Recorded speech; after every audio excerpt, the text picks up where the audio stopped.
Hi అండి, నమస్తే. Welcome to current affairs light YouTube channel. ఇవాళ మన క్లాస్లో రీసెంట్ జరిగినటువంటి కరెంట్ అఫైర్స్లో ఇంపార్టెంట్ కాన్సెప్ట్ నేర్చుకుందామండి. మీకు కనుక మా ఛానల్లో ఉన్నటువంటి వీడియోస్ అండ్ అయితే మా ఛానల్ లైక్ చేయండి అండ్ సబ్స్క్రైబ్ చేయండి. Welcome to current affairs light YouTube channel. ఇవాళ మన కాన్సెప్ట్ రీసెంట్గా ఇవ్వబడినటువంటి ఎడ్యుకేషన్ రిపోర్ట్ అనమాట. Annual status of education report అనేది 2023 సంవత్సరానికి సంబంధించిన రిపోర్ట్ ఇప్పుడు రిలీజ్ చేయడం జరిగిందనమాట. ఈ ఎవ్రీ 2 ఇయర్స్కి ఒకసారి రిలీజ్ చేస్తూ ఉంటారు. ఇప్పుడు ఇచ్చినటువంటి రిపోర్ట్ ఏదైతే ఉందో దానికి ఇచ్చినటువంటి పేరు ఏంటంటే beyond the basics. Last year మొత్తం ఎడ్యుకేషన్ పాలసీ పరంగా ఎటువంటి మార్పులు జరిగాయి అండ్ దానివల్ల వచ్చినటువంటి ఫలితాలు ఏ విధంగా ఉన్నాయి అనేటువంటి విషయాలన్నిటి మీద ఒక అవగాహన, ఎలా ప్లానింగ్స్ చేయాలో తెలియడం కోసం ఈ annual status of education report అనేది తీసుకొని రావడం జరిగింది. దీన్ని ఎవరు ఇస్తారు అనేటువంటి విషయాలు అండ్ దీని గురించి కంప్లీట్ ఎక్స్ప్లెయిన్ వీడియోలో చూద్దాం. సో రీసెంట్గా అయితే ఈ యొక్క ఎడ్యుకేషన్ సిస్టమ్ యొక్క రిపోర్ట్ అనేది యాన్యువల్ స్టేటస్ అనేది ఇవ్వబడింది. దాని యొక్క టైటిల్ వచ్చేసి బియాండ్ ద బేసిక్స్.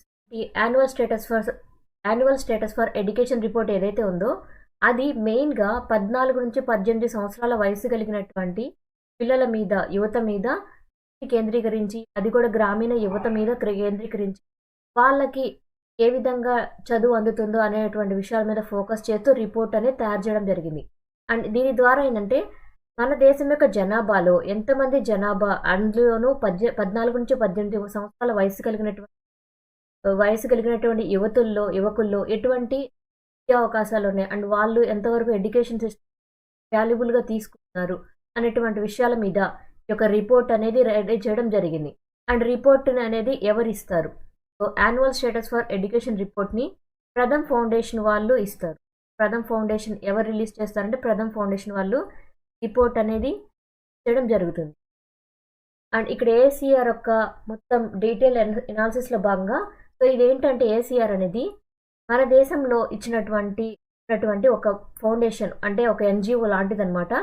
అది ప్రథమ్ ఆ యొక్క సర్వే ఏ విధంగా ఉంటుందంటే మన ఎడ్యుకేషన్ ఫౌండేషన్ పరంగా ఎటువంటి విధమైనటువంటి డేటా, మనం ఇచ్చినటువంటి డేటా ఏ విధంగా ఉందో తెలుసుకోవడానికి ఉపయోగపడుతుంది. అండ్ ఇక్కడ వీళ్ళు చేసినటువంటి మెయిన్ ఫోకస్ ఏంటంటే చిల్డ్రన్ స్కూలింగ్ ఏ విధంగా ఉంది అండ్ మన భారతదేశం మొత్తం కూడా రూరల్ ఇండియా పరంగా లెర్నింగ్ అనేది ఎంతవరకు మెరుగుపడింది, ఎటువంటి అవకాశాలు ఉన్నాయి అనేటువంటి విషయాల మీద రిపోర్ట్ అనేది రిలీజ్ చేయడం జరిగింది. అండ్ ఇప్పుడు ఇచ్చినటువంటి 2023 డేటాల పరంగా వీళ్ళు కలెక్ట్ చేసినటువంటి ఇన్ఫర్మేషన్ ఏదైతే ఉందో అందులో ఏంటంటే ఎక్కువ శాతం బేసిక్గా, అంటే ప్రాథమిక స్థాయి నుంచి వాళ్ళ యొక్క టీనేజ్ స్థాయి వరకు వాళ్ళ యొక్క చదువు ఏ విధంగా సాగుతుంది, ఎస్పెషల్లీ 3 నుంచి 16 సంవత్సరాల వయసు కలిగినటువంటి పిల్లల్లో, school and primary school stage ఉన్నటువంటి పిల్లల్లో ఎన్రోల్మెంట్ జరుగుతుందా లేదా, అంటే చదువుకోవడానికి వాళ్ళు ఆసక్తిగా చదువుకోవడానికి వస్తున్నారా లేదా అనేటువంటి విషయాల మీద ఎక్కువ ఫోకస్ చేస్తుంది.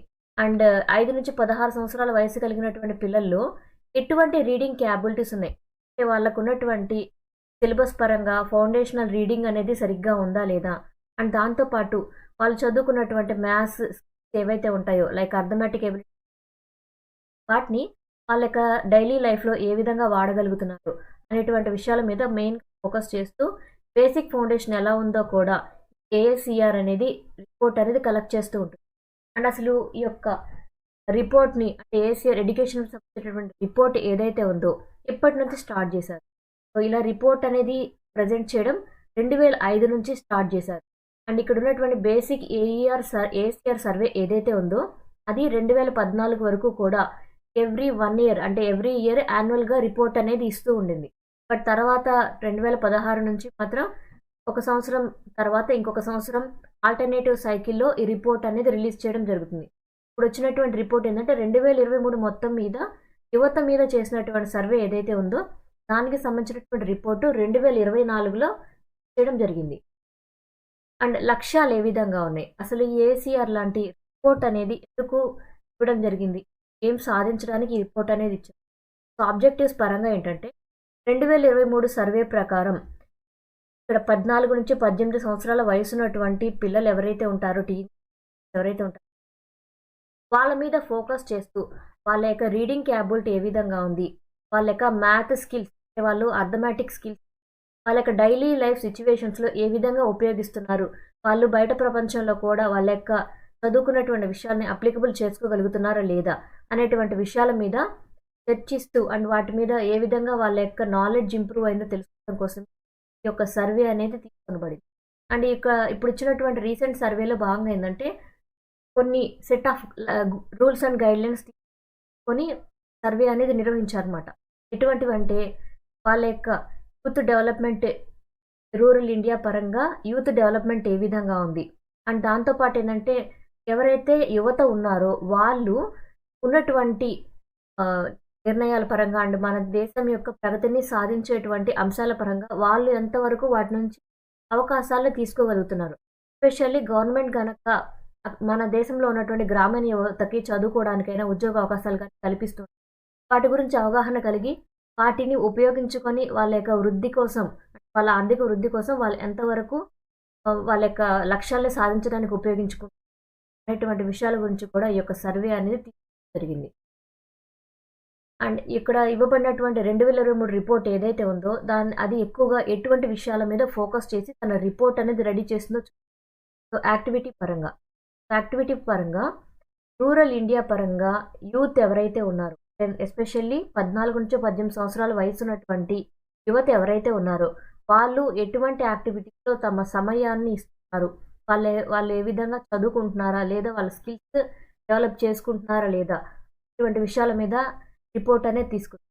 ఎబిలిటీ పరంగా సో ఇక్కడ ఏంటంటే వాళ్ళు చదువు ఏ విధంగా ఉంది అంటే వాళ్ళ యొక్క ప్రాథమిక స్థాయి చదువు అయినా మాధ్యమిక స్థాయి చదువు వాళ్ళు ఎలా చదువుకుంటున్నారు అండ్ వాళ్ళు చదువుకున్నటువంటి విషయాల్ని అధ్యయనం చేసినటువంటి విషయాలు ఏవైతే ఉన్నాయో మ్యాథ్ స్కిల్స్ కావచ్చు, అంటే వాళ్ళ ఎవ్రీడే లైఫ్లో నెంబర్ కౌంటింగ్ అయినా మల్టిప్లికేషన్స్ అయినా ఇవన్నీ వాడగలుగుతున్నారా లేదా అనేటువంటి ఎబిలిటీ ఇంప్రూవ్ అయిందా లేదా అనేటువంటి విషయాల మీద శ్రద్ధను తీసుకోవడం జరిగింది.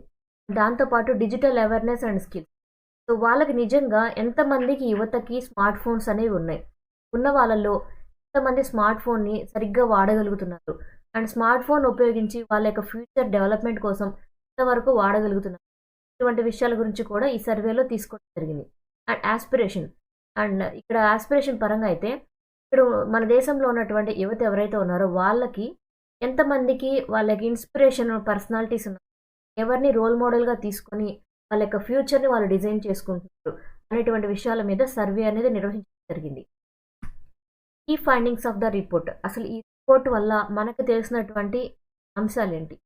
ఇక్కడ మనకి తెలిసినటువంటి ఒకటి ఏంటంటే ఇంక్రీజ్డ్ ఎన్రోల్మెంట్ అనేది ఉంది. స్కూల్ స్థాయిలోనే, ప్రాథమిక స్థాయిలోనే మన పిల్లలకి ఎక్కువ చదువుకునేటువంటి విషయాల గురించి ఎక్కువ మంది ఎడ్యుకేషన్ వైపు మరలుతున్నారు. ఇయర్లీ 86.8% మంది, ఎస్పెషల్లీ 14 నుంచి 18 సంవత్సరాల వయసు కలిగినటువంటి పిల్లలు ఎవరైతే ఉన్నారో యూత్, వాళ్ళందరూ కూడా చదువు మీద ఆసక్తితో ఎడ్యుకేషన్లో జాయిన్ అవ్వడం జరిగింది. అండ్ ఇక్కడ ఉన్నటువంటి ఎవరైతే ఉన్నారో వాళ్ళు కాకుండా యూత్లో ఇయర్లీ 3.9% పిల్లలు, అది కూడా 14 సంవత్సరాల కన్నా తక్కువ వయసు కలిగిన వాళ్ళు చదువు మీద ఆసక్తి అనేది కనపరచలేదు, అంటే వాళ్ళు చదువుకోవడానికి రాలేదు. 18 సంవత్సరాల కన్నా వయసు ఉన్నటువంటి పిల్లల్లో 32.6% మంది వాళ్ళు అసలు స్కూల్లో కానీ కాలేజీలో కానీ ఎన్రోల్మెంట్ అనేది చేయించుకోలేదు, అసలు జాయిన్ అవ్వలేదు అనమాట. వొకేషనల్ ట్రైనింగ్, సో కొంతమంది స్టూడెంట్స్ ఎవరైతే వర్క్ చేస్తూ ఉంటారో వాళ్ళు వొకేషనల్ ట్రైనింగ్ అనేది తీసుకుంటారు చదువు కోసం. అండ్ ఇలా చేసే వాళ్ళలో ఏంటంటే వొకేషనల్ ట్రైనింగ్ పరంగా కాలేజ్ లెవెల్లో ఎక్కువ మంది ఇంట్రెస్ట్ చూపిస్తారు యూత్లో. వాళ్ళల్లో 16.2% టీచర్స్ ఎవరైతే ఉన్నారో వాళ్ళు ఎక్కువ మంది వొకేషనల్ ట్రైనింగ్ మీద ఇంట్రెస్ట్ చూపించారు. బట్ వాళ్ళల్లో కూడా షార్ట్ టర్మ్ డ్యూరేషన్ కోర్సెస్లోనే ఎక్కువగా వాళ్ళ ఇంట్రెస్ట్ అనేది చూపిస్తారు. 6 నెలల కన్నా తక్కువ వ్యవధిలో నేర్చుకోగలిగిన కోర్సులు ఏవైతే ఉంటాయో వాటి మీద యువత ఎక్కువ ఆసక్తి అనేది కనబరుస్తూ ఉంది. ఎబిలిటీ పరంగా ఏ విధంగా ఉంది? సో ఫౌండేషనల్ స్కిల్స్ అనేవి ఏ విధంగా డెవలప్ చేసుకుంటారు? ఇక్కడ ఉన్నటువంటి ఏజ్ గ్రూప్ ఏదైతే ఉందో 14 నుంచి 18 సంవత్సరాల వయసు కలిగినటువంటి పిల్లల్లో స్టాండర్డ్ 2 కలిగినటువంటి లెవెల్ టెక్స్ట్ ఏదైతే ఉంటుందో వాటిని చదవడంలో కష్టపడుతూ ఉన్నారు. అది కూడా వాళ్ళ రీజనల్ లాంగ్వేజ్లో కూడా చదవలేనటువంటి స్థితి కలిగి ఉన్నారు అనమాట. సో మ్యాథ్ స్కిల్స్ పరంగా అయితే డివిజన్ చేసేటప్పుడు సగం కన్నా ఎక్కువ మంది వాళ్ళు క్యాలిక్యులేషన్ చేయడంలో స్ట్రగుల్ అవుతూ ఉన్నారు. ఓన్లీ 43.3% మంది విద్యార్థులు మాత్రమే 14-18 సంవత్సరాలు కలిగినటువంటి మాత్రమే ఆన్సర్ అనేది కరెక్ట్గా చేయగలుగుతున్నారు.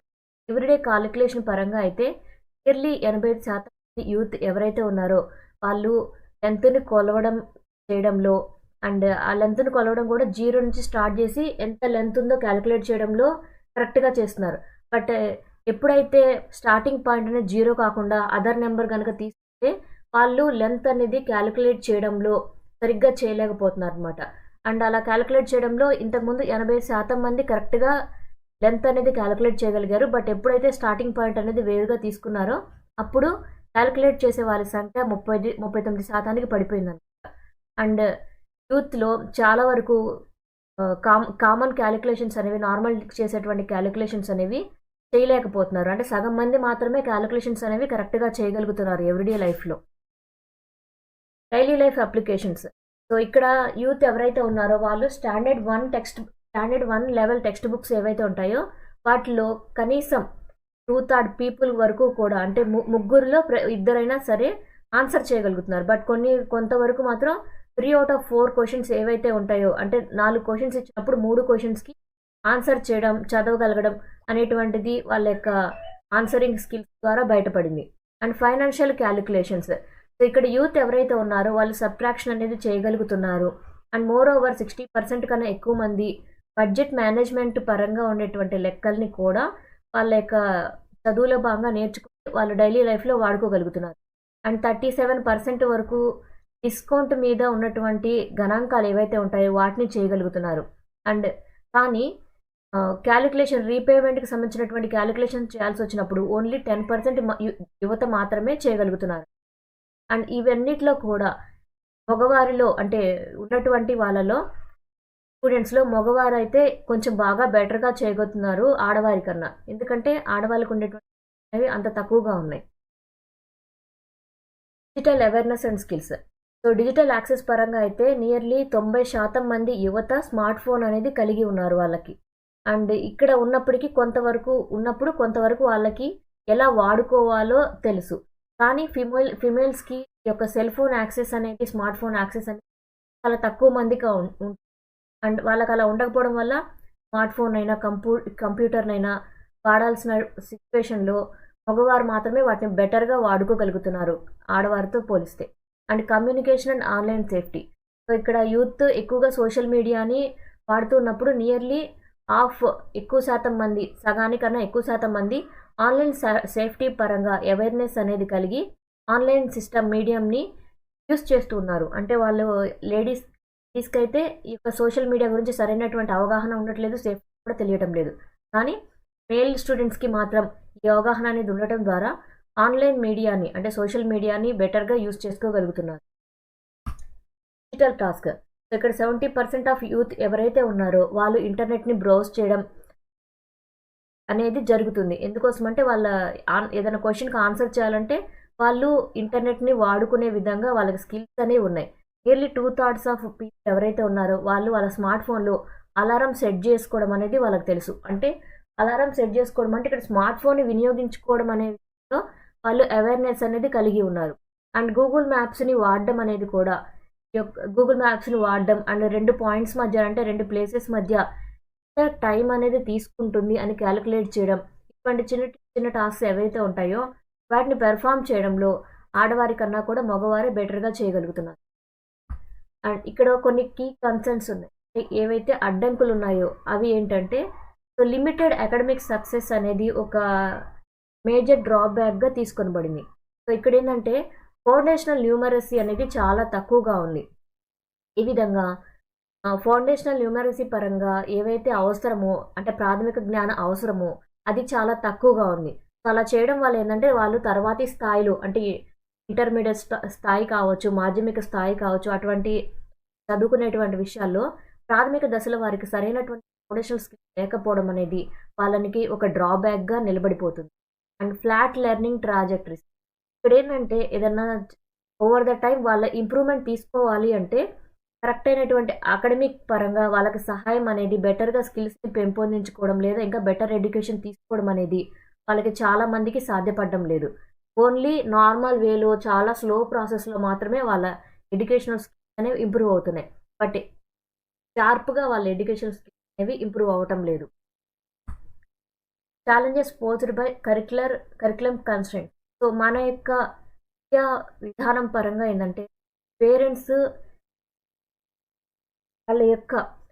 ఎక్కువ శాతం వాళ్ళ యొక్క అంబిషన్స్ ఏవైతే ఉంటాయో అవి వాళ్ళ యొక్క పిల్లల మీద రుద్దేస్తూ ఉంటారు. అలా ఉండటం వల్ల ఏంటంటే అకాడమిక్ కాంపిటీషన్ అనేది పెరిగిపోతూ ఉంది. పిల్లలు వాళ్ళ యొక్క అభిరుచికి తగినట్టుగా కాకుండా ఏదో ఒకటి వాళ్ళ పేరెంట్స్ చెప్పిందే చదవాలి, లేదా దానివల్ల ఏంటంటే వాళ్ళు ఎక్కువ ప్రెజర్ అనేది ఫీల్ అవుతున్నారు. అండ్ దానికోసం వాళ్ళు కోచింగ్ కోసం తీసుకోవడం, ఇలా చేయడం వల్ల ఏంటంటే హెవీ ఎక్స్పెండిచర్ అనేది కూడా ఫ్యామిలీస్ మీద ఒక పెద్ద భారంగా పడుతుంది. అండ్ ఇటువంటివన్నీ కూడా వాళ్ళకి ఎగ్జామినేషన్ మీద ఉన్నటువంటి ప్రెజర్ని ఎక్కువ పెంచుతుందన్నమాట. ఎగ్జామినేషన్ మీద ఎప్పుడైతే ప్రెజర్ పెరుగుతుందో అలా జరిగినప్పుడు వాళ్ళ ఎగ్జామ్లో చాలామంది సరిగ్గా పెర్ఫామ్ చేయలేకపోవడం వల్ల వాళ్ళ రిజల్ట్స్ అనేవి చాలా తక్కువగా ఉంటున్నాయి. సో అక్కడ అంత కష్టపడి వాళ్ళ పేరెంట్స్ వాళ్ళ యొక్క కష్టాన్ని తీసుకొని వచ్చి, సంపాదన తీసుకొని వచ్చి స్టూడెంట్స్ కోసం కోచింగ్స్ పిల్లలకు పెట్టినా కూడా ఇటువంటి ఎడ్యుకేషనల్ సిస్టమ్ వచ్చినటువంటి ప్రెజర్స్ వల్ల వాళ్ళు సరైనటువంటి రిజల్ట్ అనేది పొందలేకపోతున్నారు. So over ambitious correct. So మన ఎడ్యుకేషన్ సిస్టమ్ పరంగా ఏంటంటే ఓవర్ అంబిషియస్ అనేది ఎక్కువగా ఉంది. అంటే ఇక్కడ మనకి స్టూడెంట్స్ లెర్నింగ్ డెఫిషియెంట్ అనేది ఎక్కువగా ఉంది. మన ఎడ్యుకేషన్ సిస్టంలో మనం తీసుకున్నటువంటి సిలబస్ అనేది కొంతవరకు మాత్రమే చదువుకోగలిగితే అంతకన్నా ఎక్కువగా సిలబస్ అనేది చేర్చేస్తున్నారు. సో నియర్లీ ఒక సంవత్సరంలో 10 నెలల కాలంలో ఇంత సిలబస్ అని కేటాయించినప్పుడు ఆ సిలబస్ కన్నా ఎక్కువ డేటా అనేది వాళ్ళ మైండ్లోకి పెట్టాలని ట్రై చేసినప్పుడు ఆ డేటాని అంటే ఆ చదువుకునే సిస్టంలో ఆ 1 ఇయర్లో వాళ్ళు ఎంత తీసుకోవాలో ఎంత గుర్తు పెట్టుకోవాలనే దాని మీద సరైన అవగాహన ఉండక సిలబస్ అనేది పెంచేస్తూ ఉన్నారు. అలా ఉండటం వల్ల ఏంటంటే స్టూడెంట్స్ కూడా ఎక్కువగా చదువుకోలేకపోతున్నారు. వాళ్ళకి ఇచ్చిన కంప్లీట్ చేసి వాళ్ళ ఇంప్రూవ్మెంట్ స్కిల్స్ చేసుకోవడానికి ఉపయోగపడడం లేదు. అండ్ ఫర్ ఎగ్జాంపుల్ 2009 కాలంలో అయితే చేసినటువంటి సర్వే ప్రకారం, సో పిఐఎస్ఏ సర్వే అంటాం. సో ఇదేంటంటే program for international student assessment.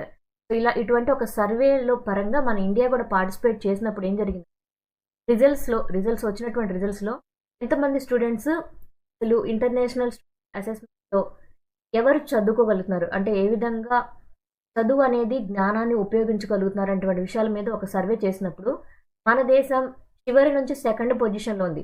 మన తర్వాత ఉన్నటువంటిది ఏంటంటే కిర్గిస్థాన్ అనమాట.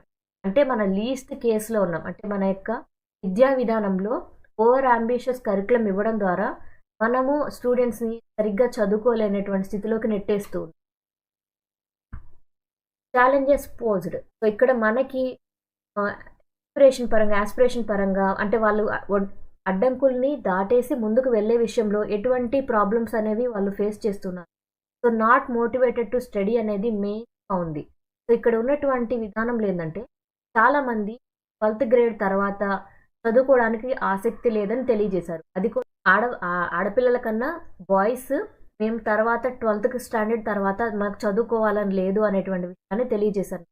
బట్ ఈ యొక్క డిస్కషన్లో భాగంగా ఏంటంటే గర్ల్స్కి అండర్ గ్రాడ్యుయేట్ లెవెల్ కోసమన్నా చదువుకోవాలని ఆసక్తి కలిగి ఉన్నారు. బట్ బాయ్స్ ఎవరైతే ఉన్నారో వాళ్ళు మాత్రం వాళ్ళకి డబ్బు సంపాదన మీద ఆసక్తి ఉన్నట్లుగా వాళ్ళ యొక్క సర్వేలో తెలిసింది. అండ్ ఇక్కడ యూత్ చేసినటువంటి సర్వే పరంగా ఏంటంటే చాలామంది అసలు స్కూల్లో కానీ కాలేజ్లో కానీ ఎన్రోల్ అవ్వటం లేదు. అండ్ ఏ విధంగా అంటే 14 years కన్నా తక్కువ వయసు ఉన్నటువంటి వాళ్ళ ఎడ్యుకేషన్ పరంగా 3.9% పిల్లలు అసలు స్కూల్లోనే వాళ్ళ యొక్క పేరుని నమోదు చేసుకోలేదు. అండ్ 16 సంవత్సరాల వయసు కలిగి పిల్లల్లో 10.9% వరకు కూడా వాళ్ళు ఎన్రోల్మెంట్ అనేది చేసుకోలేదు. అంటే ఏ కాలేజీలో కానీ స్కూల్లో కానీ చదవడం జరగలేదన్నమాట. 18 సంవత్సరాల వయసు ఉన్నటువంటి వారిలో అయితే 32.6%గా ఈ యొక్క డ్రాబ్యాక్ అనేది నిలబడిపోయింది. అంటే ఇంతమంది స్టూడెంట్స్ అసలు చదువుకోవడానికి స్కూల్కి కానీ కాలేజీకి కానీ అటెండ్ కాలేదు. 14 years లోపు వాళ్ళైతే 0.9%, 16 వాళ్ళైతే 10.9, 18 సంవత్సరాల వయసు కలిగినటువంటి విద్యార్థుల్లో అయితే 32.6% ఏ స్కూల్లో కానీ కాలేజ్లో కానీ జాయిన్ అవ్వలేదు. And depth of clarity. So ఇక్కడ క్లియర్ గైడెన్స్ అనేది లేకపోవడం అనేది ఒక మెయిన్ డ్రాబ్యాక్గా ఉంది.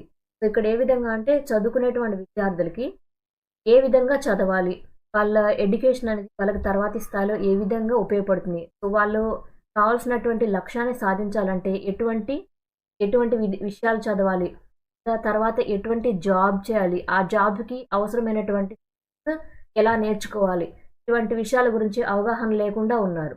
అండ్ చాలా వరకు కూడా ప్రతి ఐదుగురిలో ఒక పర్సన్కి అసలు వాళ్ళ యొక్క నేమ్ గురించి కానీ, అంటే ఎటువంటి జాబ్ చేయాలి, ఏవి చదువుకోవాలి, స్కిల్స్ని ఎలా పెంపొందించుకోవాలి అనేటువంటి విషయాల మీద ఎటువంటి అవగాహన అనేది లేకుండా ఉన్నట్టుగా ఈ యొక్క ఏఎస్సిఆర్ రిపోర్ట్ అనేది తెలియజేస్తుంది. So no role model.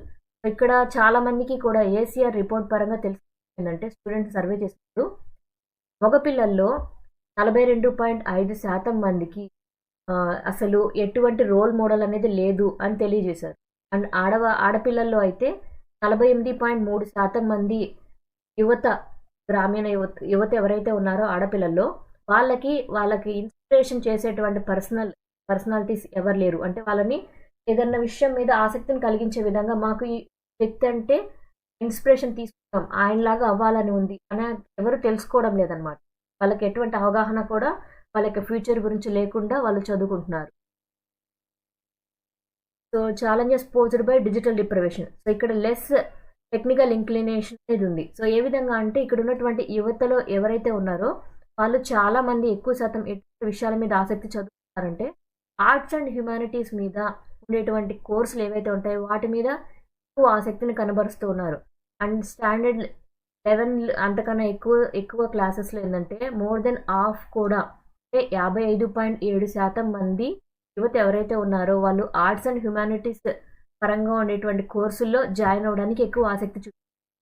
And stem పరంగా, సో స్టెమ్ అంటే మ్యాథమెటిక్స్, టెక్నికల్, ఇంజనీరింగ్ ఇటువంటివి అనమాట. సో వాటిలో ఏంటంటే 31.7% మాత్రమే యువత వాటి మీద ఆసక్తి చూపుతారు.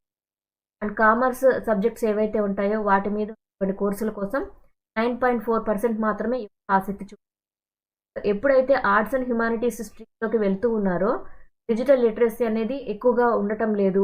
వాళ్ళు ఇంజనీరింగ్ కానీ, మెడిసిన్ కానీ ఇటువంటి కోర్సుల మీద అసలు ఆసక్తి చూపించడం లేదు. అది ఒక పెద్ద డ్రాబ్యాక్గా ఉంది. అండ్ ఇక్కడ ఇంకా ఏంటంటే, స్టెమ్ కోర్సులో జాయిన్ అయ్యేటువంటి ఆడవారైతే 28.1% మాత్రమే ఉన్నారు. అదే స్టెమ్ కోర్సులో జాయిన్ అయ్యేటువంటి మగవారు అయితే 36.3%గా ఉన్నారు. ఇక్కడ కూడా ఇంజనీరింగ్, మెడిసిన్ లాంటి టెక్నికల్ కోర్సులో జాయిన్ అయ్యేటువంటి మగవారి సంఖ్య 36.3%గా ఉంది. ఆడవారి సంఖ్య ఏమో 28.1%గా ఉంది. And surface layer use of digital component. So ఇక్కడ మనకి 80% మంది యూత్కి స్మార్ట్ ఫోన్ అనేది కలిగి ఉన్నారు. బట్ వాళ్ళకి స్మార్ట్ ఫోన్తో వాడేటప్పుడు వాళ్ళకి ఎంటర్టైన్మెంట్ రిలేటెడ్ యాక్టివిటీస్ మాత్రమే ఎక్కువగా చూస్తారు. లైక్ లిజనింగ్ మ్యూజిక్, అండ్ అయితే సినిమాలు చూస్తాము, మ్యూజిక్ చూస్తాము, ఇటువంటి వాటి మీదే ఉన్నారు. కానీ మనకున్నటువంటి స్మార్ట్ ఫోన్ని చదువు కోసం, మన స్కిల్స్ని పెంపొందించుకోవడం కోసం ఎలా వాడుకోవాలి అనేటువంటి విషయం అవగాహన లేదు. Gender gap in tech access. ఇక్కడ మేల్స్కి అయితే, మగపిల్లలకైతే ఎక్కువ శాతము స్మార్ట్ ఫోన్స్ అనే అవైలబిలిటీగా ఉండటం వల్ల ఆడవారితో పోలిస్తే ఎక్కువ శాతం స్మార్ట్ ఫోన్ వాడుతూ ఉన్నారు. వాళ్ళకి ఎక్కువ అవకాశాలు ఉన్నాయి, వాళ్ళు డిజిటల్ లిటరసీని ఎక్కువ వాడుకోగలుగుతారు. కానీ ఆడవారికి ఈ యొక్క స్మార్ట్ ఫోన్స్ అనే అవైలబిలిటీ అనేది తక్కువగా ఉంటుంది, ఎస్పెషల్లీ టీనేజర్స్కి. సో స్మార్ట్ ఫోన్ ఉండదు, దాని ద్వారా వాళ్ళకి చదువుకునేటువంటి అవకాశం కూడా చాలా తగ్గిపోతుంది అన్నమాట. సో ఇక్కడ జెండర్ గ్యాప్ కూడా ఒక కీ రోల్ అనేది ప్లేస్ చేస్తుంది. సో ఇక్కడ ఎటువంటి విషయాల మీద మన శ్రద్ధ వహిస్తే, ఈ యొక్క ఏఎస్సిఆర్ రిపోర్ట్లో ఇచ్చిన డేటా ప్రకారం మనం ఎటువంటివి తీసుకోవాలి. So financial aid and grants మనం ప్రొవైడ్ చేయాలి. ఏ విధంగా ప్రభుత్వం నుంచి ప్రతి ఒక్క స్టూడెంట్స్కి, ఇక్కడ మనం కౌంట్ చేసింది టీనేజర్స్కి, 14 నుంచి 18 సంవత్సరాల వయసు కలిగినటువంటి టీచర్స్ ఎవరైతే వాళ్ళకి కౌంట్ చేస్తున్నప్పుడు వాళ్ళకి ఫైనాన్షియల్ అసిస్టెన్స్ అండ్ గ్రాంట్స్ ఇవ్వడం అనేది ఒక కీ రోల్గా ఉంది. సో అలా ఇవ్వడం ద్వారా ఏంటంటే, వాళ్ళ ఫ్యామిలీస్ ఈ ఏజ్ గ్రూప్లో ఉన్నటువంటి పిల్లలకి అవసరమైనటువంటి సరైన ఎడ్యుకేషన్ అందించే విషయంలో వాళ్ళకి సహాయంగా ఉంటుంది. ఎప్పుడైతే వాళ్ళు పూర్గా ఉంటారో వాళ్ళు డిజిటల్ ఎకానమీ వైపు వెళ్ళలేరు, లేదా వాళ్ళ చదువు వైపు కూడా వెళ్లకుండా పని చేసుకునే విధంగా వెళ్ళిపోతారు. సో వాళ్ళ ఎడ్యుకేషన్ బాగుండాలి అంటే ఫైనాన్షియల్ ఎయిడ్ అండ్ గ్రాంట్స్ ఇవ్వడం అనేది ఒక మంచి విధానం. కింద సోషల్ నార్మ్స్. ఇక్కడ ఎప్పుడైతే ఆడపిల్లలకి కొంత అప్రాప్రియేట్ ఏజ్ తర్వాత పెళ్ళి అనేటువంటిది ఉంటుందో అలా ఉన్నప్పుడు వాళ్ళు నెక్స్ట్ ఏం చదువుకోవాలి అనేటువంటి విషయాన్ని పెళ్లి అనేటువంటి అంశం ఏదైతే ఉందో అది ఆపేస్తూ ఉంటుంది. వాళ్ళకి మ్యారేజ్ అనేది వాళ్ళ ఎడ్యుకేషన్ స్టాప్ చేసేటువంటి ఒక బర్డెన్‌గా తయారవుతుంది. సో, లెర్నింగ్ ఇంప్రూవ్‌మెంట్ అనేది తీసుకొని రావాలి. మన ఎడ్యుకేషన్ సిస్టమ్ పరంగా అయితే ఫ్లెక్సిబుల్ ఎడ్యుకేషన్ సిస్టమ్ అనేది తీసుకొని రావాలి. సో, ఇక్కడ ఫ్లెక్సిబుల్ ఎడ్యుకేషన్ సిస్టమ్ ఏదైతే ఉందో అదేంటంటే టెక్నాలజీ పరంగా మనం అన్నిటిని వాడుకుంటూ రిమోట్ లెర్నింగ్ అనేది నేర్పించగలగాలి. అంటే మనకి ఎక్కడో ఉన్నటువంటి ప్లేస్ నుంచి మనకి ఎక్కడో అమెరికా నుంచి ఆంధ్రాలో ఉన్నటువంటి స్టూడెంట్స్‌కి డిజిటల్ లెర్నింగ్ ద్వారా మనకు స్టడీ గానీ, ఎలా మాట్లాడాలి, ఇంగ్లీష్ స్కిల్స్ ఎలా పెంపొందించుకోవాలనేటువంటి నేర్పించగలుగుతున్నామంటే అది రిమోట్ లెర్నింగ్ ద్వారా. ఆన్‌లైన్ సోర్సెస్ ఏవైతే ఉన్నాయో వాటిని బెస్ట్‌గా యూజ్ చేసుకోగలగాలి. ఇంటరాక్టివ్ ప్లాట్‌ఫామ్స్ అనేవి బెటర్‌గా తీసుకొని రాగలగాలి. మన మారుమూల పల్లెల్లో కూడా ఉండేటువంటి స్టూడెంట్స్ కూడా డిజిటల్ పరంగా ఉండేటువంటి అవగాహన వాళ్ళకి ఎక్కువగా బెటర్ క్వాలిటీస్‌ని పెంపొందించుకోవడం సహాయంగా ఉంటుంది. సో, ఓవరాల్ ఎడ్యుకేషన్ ఎక్స్‌పీరియన్స్ అనేది మెరుగుపడాలి అంటే ఫ్లెక్సిబుల్ ఎడ్యుకేషన్ సిస్టమ్ అనేది మనకు ఉండటం చాలా ఇంపార్టెంట్. ఓన్లీ ఎప్పుడు ఉండేటువంటి బుక్స్ వాటి నుంచే సిలబస్ అలాగే చదువుకుంటే మన ఇంప్రూవ్‌మెంట్ అనేది చాలా తక్కువగా ఉంటుంది. లెర్నింగ్ ఆపర్చునిటీస్ అనేవి కూడా పెరిగితేనే మనకి ఉండేటువంటి బాధ్యతాయుతంగా మనం పెంపొందించుకునేటువంటి పెరిగినప్పుడే మన ఎకానమీ కూడా మెరుగుపడుతుంది. And reform A assessment. So, ఇక్కడ మనకి నేషనల్ ఎడ్యుకేషన్ పాలసీ అనేది ఉంది. సో, 2020కి సంబంధించినటువంటి నేషనల్ ఎడ్యుకేషన్ పాలసీ ఏదైతే ఉందో వాళ్ళ యొక్క గోల్ ఏంటంటే 100% వరకు కూడా సెకండరీ స్కూల్లో ఎన్రోల్మెంట్ అనేది చేయగలిగితే స్టూడెంట్స్‌కి వాళ్ళ చదువు అనేది బాగుంటుంది. తర్వాత చదువుకోవడానికి వాళ్ళు ఆసక్తి చూపిస్తారని వాళ్ళు తెలియజేశారు. అలా చేయడం వల్ల ఏంటంటే వాళ్ళు స్టూడెంట్స్‌ని ఎన్రోల్ చేసే విషయంలో అంటే ప్రాథమిక స్థాయి తర్వాత మాధ్యమిక స్థాయిలో వాళ్ళు మళ్ళీ డ్రాప్ అవుట్ అవ్వకుండా వాళ్ళని చదువులోకి మళ్లించే విధంగా స్కూళ్ళలో జాయిన్ చేయడం, వాళ్ళు సరిగ్గా వస్తున్నారో లేదా అని అటెండెన్స్ చేయడం, లెర్నింగ్ లెవెల్స్‌ని వాళ్ళకి మెరుగుపరిచేలా చేయడం. ఇవన్నీ చేయడం ద్వారా ఏంటంటే స్కూల్లో అడ్మిషన్స్ అనేవి రీఎంటర్ అవుతూ ఉన్నాయి. సో, ఇది కూడా మనకి ఒక మంచి ఆపర్చునిటీ అనమాట. ఎడ్యుకేషన్ సిస్టమ్ అనేది బెటర్‌గా అవ్వడానికి. అండ్ దాంతో పాటు పాత్వే లింకింగ్ అనేది ఉంది. సో, నిపుణ్ అనేటువంటి కార్యక్రమం అనేది మనం ఎక్కువగా చూస్తున్నాం. సో, నిపుణ్ అనే కార్యక్రమం ద్వారా ఏంటంటే సెకండరీ స్కూల్ లెవెల్‌లో కాన్సెప్టువల్ నాలెడ్జ్‌ని అది కూడా వాళ్ళకి ఎక్స్పెరిమెంటల్‌గా ఓన్లీ థియరిటికల్ నాలెడ్జ్ బుక్ నుంచి తీసుకోవడం కాకుండా ఎక్స్పెరిమెంట్ నాలెడ్జ్ నేర్పించడానికి నిపుణ్ లాంటి ఒక ప్రోగ్రామ్ అనేది ఇనిషియేటివ్ తీసుకొని వచ్చి వాళ్ళు ప్రాక్టికల్ నాలెడ్జ్‌ని పెంపొందించుకునే విధంగా స్కూల్స్ నుంచే వాళ్ళకి నైపుణ్యాలను మెరుగుపరుస్తున్నారు. దీని ద్వారా ఏంటంటే ప్రతి ఒక్క స్టూడెంట్స్ మీద ఫోకస్ చేసి వాళ్ళ స్కిల్స్‌ని ఇంప్రూవ్ చేసుకోవడానికి ఒక అవకాశం అయితే లభిస్తుంది. So, future studies students. So, ఇక మీదట మనకి ఇంకా ఎటువంటి బెటర్‌గా తీసుకుంటాం క్రిటికల్ థింకింగ్ ఇంప్రూవ్ చేయగలగాలి. క్రిటికల్ థింకింగ్‌ని ఇంప్రూవ్ చేయడం అంటే మనకున్నటువంటి సిలబస్ ఏదైతే ఉందో కరిక్యులమ్ కంటెంట్ ఏదైతే ఉంటుందో దాని పరంగా ఎక్కువగా కోర్ ఎసెన్షియల్స్ ఏవైతే ఉన్నారో వాటిని అంటే బేసిక్ నాలెడ్జ్‌ని కోర్ ఎసెన్షియల్స్ అన్నారు. సో, బేసిక్ నాలెడ్జ్ పరంగా బెటర్‌గా ఇవ్వగలగాలి. దాంతోపాటు దాన్ని ఇంకా బెటర్‌గా క్రిటికల్ థింకింగ్‌తో ప్రాక్టికల్ లెర్నింగ్ లాగా తీసుకొని వచ్చి ఇంప్రూవ్‌మెంట్ తీసుకొని రావాలి. దాని నుంచి కొత్త విషయాలు ఏమైనా కనుగొనగలమా లేదా వాటి మీద క్వెషనింగ్ చేయడం ద్వారా ఎక్కువగా నేర్చుకోవడానికి అవకాశం అనేది లభిస్తుంది. అది ఎటువంటి లెర్నింగ్ అయి ఉండాలి? డిస్కషన్ బేస్డ్ లెర్నింగ్ అయి ఉండాలి లేదా అనాలిసిస్ బేస్డ్ లెర్నింగ్‌గా అయి ఉన్నప్పుడు మాత్రమే వాళ్ళకి ఆ యొక్క కాన్సెప్ట్ అయినా సబ్జెక్ట్ అయినా బెటర్‌గా నేర్చుకోవడానికి సహాయపడుతుంది. ఫ్యూచర్ ఓరియెంటెడ్ స్కూల్ సిస్టమ్ అనేది ఉండాలి. సో, ఇప్పుడున్నటువంటి ఎడ్యుకేషన్ సిస్టమ్ పరంగా స్టూడెంట్స్‌కి అవసరమైనటువంటి నాలెడ్జ్ అనేది థియరిటికల్‌గా కాకుండా ఇంకా బెటర్‌గా ఇవ్వడం కోసం వాళ్ళ యొక్క ఫ్యూచర్‌ని మార్చుకోవాలంటే అవసరమైనటువంటి ప్రాక్టికల్ నాలెడ్జ్ ఇచ్చే విధంగా మన స్కూల్ సిస్టమ్స్‌ని కూడా మార్చాల్సినటువంటి అవసరం ఉంది. డిజిటల్ మెంటర్‌షిప్ ప్రోగ్రామ్ అనేది ఇవ్వాలి. సో, డిజిటల్ మెంటర్‌షిప్ ప్రోగ్రామ్ ద్వారా ఏంటంటే ఇక్కడ ఉన్నటువంటి స్టూడెంట్స్‌కి వాళ్ళ యొక్క ప్రొఫెషనల్స్ తోటి ఆ యొక్క జీవితాల్లో ప్రొఫెషనల్స్ ఎవరైతే ఉంటారో వాళ్ళతోటి ఇన్స్పిరేషనల్ పర్సనాలిటీస్ తోటి ఇంటరాక్టివ్ సెషన్స్ అనేవి ఏర్పాటు చేయడం ద్వారా స్టూడెంట్స్‌కి వాళ్ళ ఫ్యూచర్ గురించి ఏమవ్వాలి, ఏం చదవాలి అనే అవగాహన అనేది మెరుగుపడుతుంది. అండ్ ఇక్కడ మన దేశం అనేది ఎప్పటికప్పుడు మారిపోతుంది. మన దేశం అభివృద్ధి చెందుతూ ఉన్న దేశం కాదు, అభివృద్ధి చెందుతూ ఉన్న దేశం. సో, అభివృద్ధి చెందుతూ ఉంది కాబట్టి మనకి ఈ యొక్క నాలెడ్జ్‌ని ఇంప్రూవ్ చేసుకోవడంలో, స్కిల్స్‌ని ఆపర్చునిటీస్ పెంచుకోవడంలో మన యొక్క యువతని మంచి దారిలో పెట్టడం అనేది చాలా అవసరం. సో, అలా చేయాలంటే ఇప్పుడు వచ్చినటువంటి ఏఎస్‌సిఆర్ రిపోర్ట్ పరంగా అందరికీ సమాన అవకాశాలు ఉండాలి, ఎడ్యుకేషన్ పరంగా మంచి అవకాశాలు కూడా కలగాలి. సో ఇలా చేసినప్పుడు మాత్రమే ఇండియా పరంగా డెమోగ్రాఫిక్ డివిడెండ్, డిజిటల్ డివిడెండ్ అనేది సాధించడానికి మనకి అవకాశం అనేది లభిస్తుంది. అంటే ఉన్నటువంటి జనాభాలో ఎక్కువ శాతం మంది యువతలో ఎక్కువ యువత మంచి మార్గంలో అంటే మంచిగా ఎడ్యుకేషన్ తీసుకొని బెటర్ నాలెడ్జ్ తోటి మన దేశం యొక్క అభివృద్ధికి ఉపయోగపడే విధంగా అవ్వాలి అంటే మన ఎడ్యుకేషన్ సిస్టమ్ని చాలా మార్చాలి. Thank you for watching my video. మీకు కనుక నా వీడియోని ఎక్స్ప్లెనేషన్ నచ్చినట్లయితే నా వీడియోస్ లైక్ చేయండి, షేర్ చేయండి అండ్ సబ్స్క్రైబ్ చేయండి. మీకు నా వీడియోస్ ఏ విధంగా అనిపిస్తున్నాయి కామెంట్ సెక్షన్లో తెలియజేయండి. Thank you for watching my video. Thank you.